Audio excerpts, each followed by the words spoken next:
Sir, এই বিয়েটা আমার ইচ্ছেতে কিন্তু হয়নি, আমার কোনো মতামতই কাজ করেনি।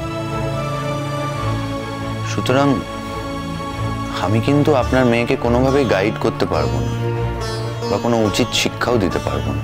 প্রথম কথা, সেই শিক্ষা দিলেও মেনে নেবে না, আর দ্বিতীয় কথা, আমার সেই আগ্রহটাও নেই।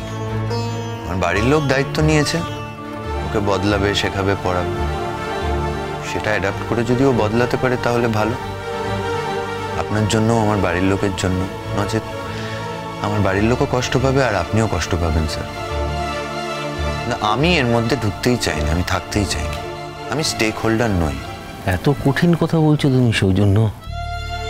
আমার মেয়েকে তোমার এত অপছন্দ? দেখুন, ও যদি আমার পাশের বাড়ির কোনো মেয়ে হতো আর কি, তাহলে আমি ওকে একভাবে দেখতাম, বা যদি ধরুন ও শুধুমাত্র সাজির বন্ধু হতো তাহলে ওকে একভাবে দেখতাম, বা আমার কোনো দূর সম্পর্কের আত্মীয় স্বজন হলেও অন্যভাবে দেখতাম। কিন্তু এক্ষেত্রে ও তো আমার বউয়ের পরিচয়ে আমাদের বাড়ি যাচ্ছে, তাই ওকে দেখার দৃষ্টিভঙ্গিটাও আমার বদলাচ্ছে। মানে ধরুন, আমার বোনের বন্ধু বা পাশের বাড়ির মেয়ে বা অন্য কোনো আত্মীয় স্বজন হলে যেভাবে দেখতাম, নিজের বউকে তো সেভাবে দেখতে পারবো না স্যার। সেই দৃষ্টিভঙ্গি থেকে আমি কথাটা বললাম। আশা করছি আপনি আমার কথা বুঝতে পারছেন স্যার। আমি কিন্তু খুব স্পষ্ট কথা বলে থাকি আর কি, সত্যি কথা বলতে ভালোবাসি, তাই আমি আপনাকে কোনো ফলস হোপ দিতে চাই না। ও যদি নিজেকে সংশোধন করতে পারে, আমার পরিবারের লোকজনের মন জয় করতে পারে, সেক্ষেত্রেও আমার মন পাবে।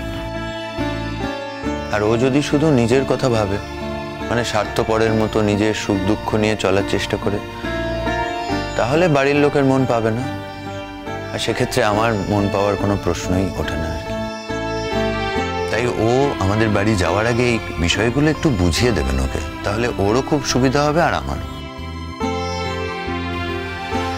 আর হ্যাঁ, আরেকটা কথা খুব ইম্পর্টেন্ট, সেটা হচ্ছে আর 5টা ছেলের মতো কিন্তু আমি ওকে একা একা ঘুরতে নিয়ে যাওয়া বা ওর একার জন্য কিছু কিনে দেওয়া, এগুলো করতে পারবো না স্যার। আমাদের বাড়িতে এগুলো চলে না। সেটা আমি তোমাদের পরিবার দেখেই বুঝতে পেরেছি বাবা, আর সেই জন্যই তো তোমাদের পরিবারেই নিজের মেয়েকে দেওয়ার আমার আকাঙ্ক্ষা। কিন্তু তবু আমি ভরসা রাখছি সৌজন্য। আমি জানি গুনগুন পারবে, গুনগুন হারবে না। চলো দেখি, জুই তো বোধহয় তোমার জন্য অপেক্ষা করছে, তোমাকে তো না খাইয়ে ছাড়বে না। দরজাটা খুলে। আর খাওয়া দাওয়া কেন? আচ্ছা, আমি খুলে দিচ্ছি, আপনি বসুন।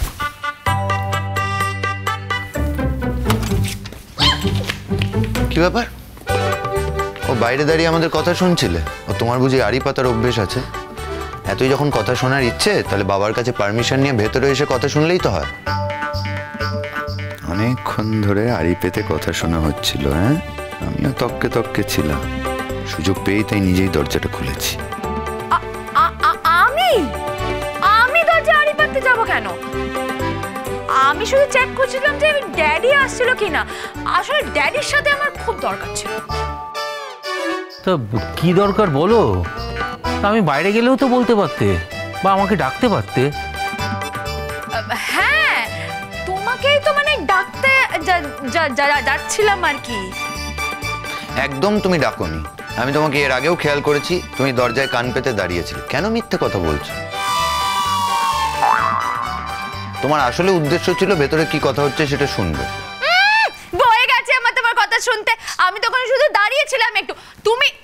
আমি ড্যাডির সাথে কথা বলতেছিলাম।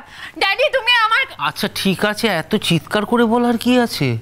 বলো, কেন আমায় ডাকছিলে? আমি বলছিলাম যে। আরে কি বলছিলে সেটাই তো জানতে চাইছি, বলো। দাঁড়াও না, ভুলে গেছি তো, 2 মিনিট দাঁড়াও।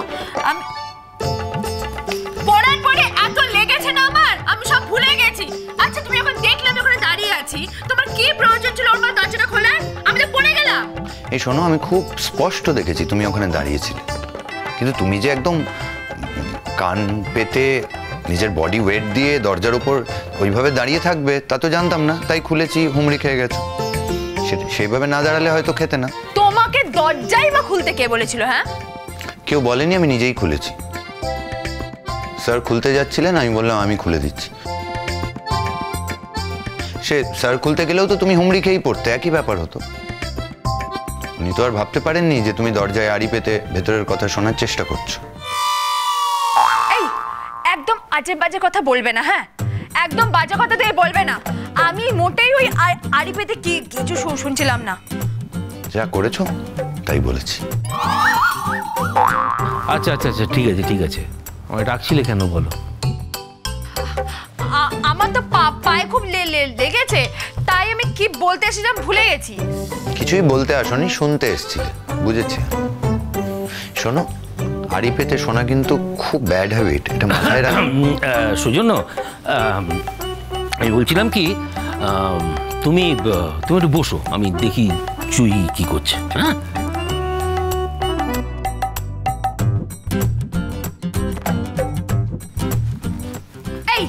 এই তুমি সবসময় বেশি বোঝো তাই না? না একদমই না, যতটুকু প্রয়োজন ঠিক ততটুকু বুঝি। ইউ আর আ লায়ার, হ্যাঁ ইউ আর আ লায়ার। আমি মোটেই ওই আড়ি পেতে শুনছিলাম না। তাহলে কি করছিলে? আমার ড্যাডির সাথে খুব ইম্পর্টেন্ট কথা ছিল। আচ্ছা, তা এত ইম্পর্টেন্ট কথা ভুলে গেলে, মনে পড়ছে না? তোমার জন্য তুমি এমন ভাবে দরজাটা খুললে আমি হুমড়ি খেয়ে পড়লে, আমার পায়ে এমন ভাবে লাগলো যে ব্যথায় সব ভুলে গেলাম। মনে পড়লো? হ্যাঁ। না পড়েনি। এই শোনো, মনে পড়লে তোমাকে কেন বলতে যাবো? মনে পড়লে তো বলবে। এই তুমি আগে বলো তো, তুমি আমাদের বাড়িতে কেন এসছো ভাই? এই এমনি আসিনি, তোমার বাবা আমায় ডেকেছেন তাই এসছি। আমার খেয়ে দে কাজ নেই, রাত দুপুরে তোমার বাড়ি এসে বসে থাকবো? বোকা বোকা কথা বল। জানি তো, সবসময় অহংকার করে মটমট করছো। একটা কথা বলো তো, তুমি ড্যাডিকে কি বলছিলে? আমি কিন্তু একটু শুনেছি। হ্যাঁ ও, আড়ি পেতে শুনছিলে, তার মানে আমি ঠিক ধরেছি। যদি শুনেও থাকি না, বেশ করেছি। আমার ব্যাপারে নিন্দা করবে, আমি শুনতেও পারবো না। না, ওর ব্যাপারে নিন্দে করবে না। তুমি যে আমার বাড়ির লোকের সামনে আমার ব্যাপারে নিন্দে করো, তখন বেশ করি। তাহলে আমিও বেশ করেছি। আরে সৌজন্য, এই দাদা বলছেন যে তুমি নাকি খুব তাড়াহুড়ো করছো। তুমি কফি আর স্ন্যাক্স দিয়ে শুরু করো, আমি এক্ষুনি টেবিল রেডি করে ফেলছি। হ্যাঁ সরি, বুঝলাম না, টেবিল রেডি করবেন মানে? তুমি তো আমাদের বাড়িতে এসছো। আমি তো সকালেই জুইকে বলে গেছিলাম যে তোমাকে ডিনার না খাইয়ে যাতে যেতে না দেয়। ও তো সারাদিন সেই জন্য শুধু রান্নাই করে গেল। দাদা, আজ আমার শরীর খারাপ তো, তাই গুনগুন কিন্তু রান্নাঘরে আমাকে অনেক কাজে হেল্প করেছে। হ্যাঁ, গুনগুন আজ রান্নাঘরে অনেক কাজ করেছে। কিন্তু আমি যে কিছু খেতে পারবো না স্যার। খেতে পারবে না কেন? না আসলে আমি তো বাড়িতে বলে আসিনি যে এখানে খাবো, তাই। আচ্ছা আচ্ছা, ঠিক আছে ঠিক আছে। আর সৌজন্য, আমি তাহলে তোমাদের বাড়িতে ফোন করে বলে দিচ্ছি যে তুমি আজ আমাদের বাড়ি থেকে খেয়ে দিয়ে তবে ফিরবে। তাহলে আশা করি ওরা রাগ করবে না, তাই না? না না, রাগ করার কোনো প্রসঙ্গই নেই। আমিই তো খেতে চাইছি না। আসলে বাড়িতে বলে আসিনি, বাড়িতে সবাই রান্না বান্না করেছে। তাছাড়া আমাদের বাড়িতে না একটা নিয়ম আছে যে রাত্রেবেলা আমরা বাড়ির সকলে একসাথে খাই। তাই ওরা তো ওয়েট করবে আমার জন্য, এটা হয় না। খাবে না মানে? না আসলে এই তো কফি খাবো, তারপরে তো আর খাবার খাওয়া সম্ভবও হবে না আর কি। শুধু শুধু এত কষ্ট করে এতগুলো রান্না করলে তুমি পিসিমণি। I am really very sorry. Yes, you should be sorry. Gungun, তোমাকে আমি আগেই বলেছিলাম না যে এত কষ্ট করে সারাটা দিন ধরে এতগুলো রান্না করার কোনো দরকারই নেই, সেই তুমি করলে। তুমি যে এত কষ্ট করে রান্নাগুলো করে তারপরে দাম দিলো? হ্যাঁ, কোনো দাম দিলো? দেখলে তো কি হলো। ওগুলো তুমি বুঝবে না। ওগুলো বুঝতে গেলে মানুষের সাথে ভালো করে মেলামেশা করতে হয়, যেটা তুমি পারো না। দেখো, তুমি যদি না খেতে চাও আমি তোমাকে জোর করবো না, কিন্তু আমার বোন সারাদিন শরীর খারাপ নিয়ে নিজেই রান্না করেছে।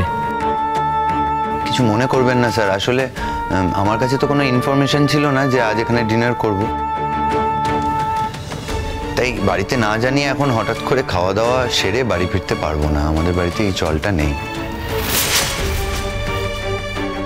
আর আমি তো কফি খাচ্ছি, এটাই যথেষ্ট।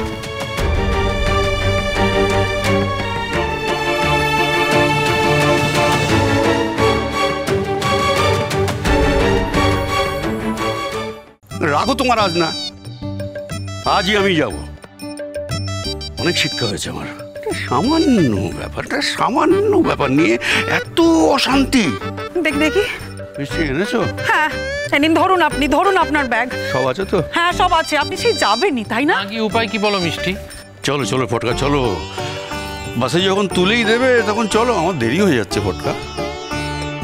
এই তুমি চলে যাচ্ছই? হ্যাঁ